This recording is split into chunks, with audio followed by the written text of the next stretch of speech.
പ്രകമ്പനം വിജേഷ് പാണത്തൂർ രചനയും സംവിധാനവും നിർവഹിച്ച് ഗണപതി, സാഗർ സൂര്യ, മല്ലിക സുകുമാരൻ തുടങ്ങിയവർ അഭിനയിച്ച ഈ മലയാളം ഹൊറർ കോമഡി സിനിമയെ കുറിച്ചാണ് ഇന്ന്.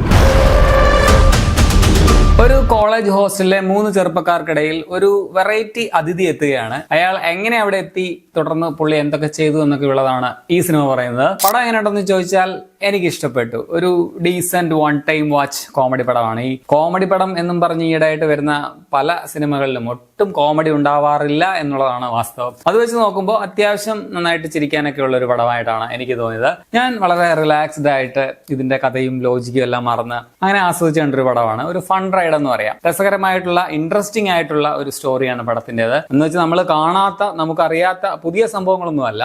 കോമഡിയും കുറച്ച് ഫാന്റസി എലമെന്റ്സും എന്ന് വെച്ചാൽ ഹൊറർ തന്നെ, ഒരു ചെറിയ രോമാഞ്ചം വൈബൊക്കെ അവിടെ ഒക്കെ ഫീൽ ചെയ്യുന്ന ഒരു സിനിമയാണ്. അതൊക്കെ തന്നെയാണ് ഈ പടത്തിലുള്ളത്. എന്ന് വെച്ചാൽ രോമാഞ്ചം, അതിന്റെ ഒരു സ്റ്റൈലിഷ് ആ ഒരു ലെവലിൽ അത്രയ്ക്കൊന്നും പ്രതീക്ഷിക്കേണ്ട കേട്ടോ. പക്ഷെ ഇതിന്റെ ഒരു ട്രീറ്റ്മെന്റ് രസകരമായിട്ടുണ്ട്. ഈ തുമ്മിയെ തെറിക്കുന്ന ഹൊറർ എന്നൊരു കോൺസെപ്റ്റ് ഫ്രഷ് ആയിരുന്നു. കണ്ണൂരിലെ നിരീശ്വരവാദവും പാർട്ടി പ്രവർത്തനവും ഒപ്പം പ്രേതവും എന്നുള്ള ആ ഒരു വൈരുദ്ധ്യം അത് ആദ്യം മുതൽ അവസാനം വരെ സ്ക്രിപ്റ്റിൽ രസകരമായിട്ട് ബ്ലെൻഡ് ചെയ്തിട്ടുണ്ട്. പിന്നെ ഇതിന്റെ ക്ലൈമാക്സും കൊള്ളാമായിരുന്നു. അഭിനയിച്ച എല്ലാവരുടെയും പെർഫോമൻസും നൈസാണ്. പ്രകമ്പനത്തിലെ പ്രകടനങ്ങളിൽ ആദ്യം തന്നെ എടുത്തു പറയേണ്ടത് സാഗർ സൂര്യയുടേതാണ്. സാഗർ ആണ് പടത്തിന്റെ ഷോ സ്റ്റീലർ എന്ന് പറയാം. ഒരു വെറൈറ്റി കഥാപാത്രമാണ്. ഒരല്പം പിഴച്ചാൽ പാളിപ്പോകുന്ന ഒരു റോളാണ്. പക്ഷെ ത്രൂ ഔട്ട് ആ ക്യാരക്ടർ നന്നായിട്ട് തന്നെ ഹാൻഡിൽ ചെയ്തിട്ടുണ്ട് സാഗർ എന്നുള്ളതാണ് എടുത്തു പറയേണ്ടത്. കിടു പെർഫോമൻസ് ആയിട്ടാണ് എനിക്ക് തോന്നിയത്. പടത്തിലെ ഒരു നിരീശ്വരവാദി കമ്മ്യൂണിസ്റ്റുകാരൻ, കണ്ണൂറുകാരനായിട്ട് വരുന്നത് ഗണപതിയാണ്. പുള്ളിയുടെ കയ്യിലാ റോള് ഭദ്രമായിരുന്നു. പിന്നെ മൂന്നാമത്തെ കൂട്ടുകാരനായിട്ട് വരുന്ന അല്ലമീനാണ്. ഓൾറെഡി സോഷ്യൽ മീഡിയയിലൂടെ ഒക്കെ എല്ലാവർക്കും അറിയാവുന്ന ഒരു നടനാണ്. നന്നായിട്ട് തന്നെ കോമഡി ചെയ്തിട്ടുണ്ട്. പിന്നെ നമ്മുടെ അനശ്വരനായിട്ടുള്ള നടൻ കലാഭവൻ നവാസിന്റെ അവസാനത്തെ പടം കൂടിയാണ്.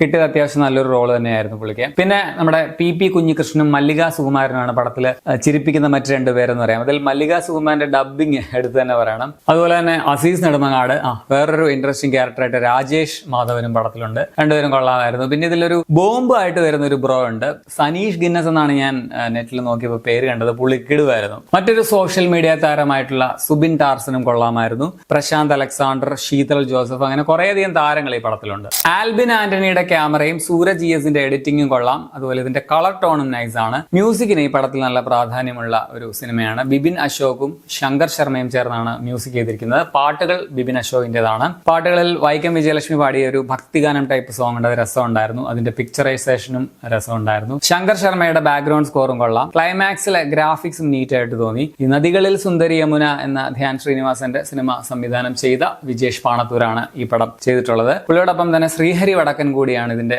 സ്ക്രിപ്റ്റ് എഴുതിയിട്ടുള്ളത്. ഒരു വലിയ സ്ട്രോങ് ഇമോഷണൽ കണക്ഷൻ ഒന്നും നമുക്ക് ഫീൽ ചെയ്യില്ല എന്നുള്ളത് പടത്തിന്റെ ഒരു നെഗറ്റീവായിട്ട് പറയാം. പിന്നെ ഇതൊരു വമ്പൻ ഐറ്റമൊന്നുമല്ല കേട്ടോ. ഒരു വൺ ടൈം വാച്ച് പടമാണ്. ഈ കോമഡി പടത്തിന് പോസിറ്റീവ്സ് വന്നു കഴിഞ്ഞാൽ ഒരു പ്രധാന കുഴപ്പം എന്താണെന്ന് വെച്ചാൽ ഈ അഭിപ്രായമൊക്കെ കേട്ടിട്ട് ഓവർ എക്സ്പെക്ടേഷനിൽ നമ്മൾ പോയി ആ പടം പിന്നെ തിയേറ്ററിൽ കാണും. അപ്പോൾ കാണുമ്പോൾ അതിന് മാത്രം ഒന്നും ഇല്ലല്ലോ ചിരിക്കാൻ എന്ന് തോന്നും. അത് സ്വാഭാവികമാണ്. ഈ പടത്തിന്റെ കാര്യത്തിലും അങ്ങനെ വരാൻ സാധ്യതയുണ്ട്. സോ ഞാനിത് ഇങ്ങനെ തലയും കുത്തി മറിഞ്ഞിരിക്കാൻ ഉണ്ടെന്നൊന്നും പറയുന്നില്ല കേട്ടോ. ഞാനൊന്നും എക്സ്പെക്ട് ചെയ്യാതെ ചുമ്മാ പോയി കണ്ടൊരു പടമാണ്. അതുകൊണ്ടായിരിക്കും എനിക്ക് എൻജോയ് ചെയ്യാൻ പറ്റിയത്. മൊത്തത്തിൽ ചുമ്മാ ഒരു റിലാക്സേഷന് വേണ്ടി, ടെൻഷൻ പിടിച്ച ലൈഫിൽ നിന്നും ഒന്ന് അൺവൈൻഡ് ചെയ്യാൻ വേണ്ടിയൊക്കെ തിയേറ്ററിൽ എത്തുന്ന ആൾക്കാർക്ക് പറ്റിയൊരു പടമാണിത്.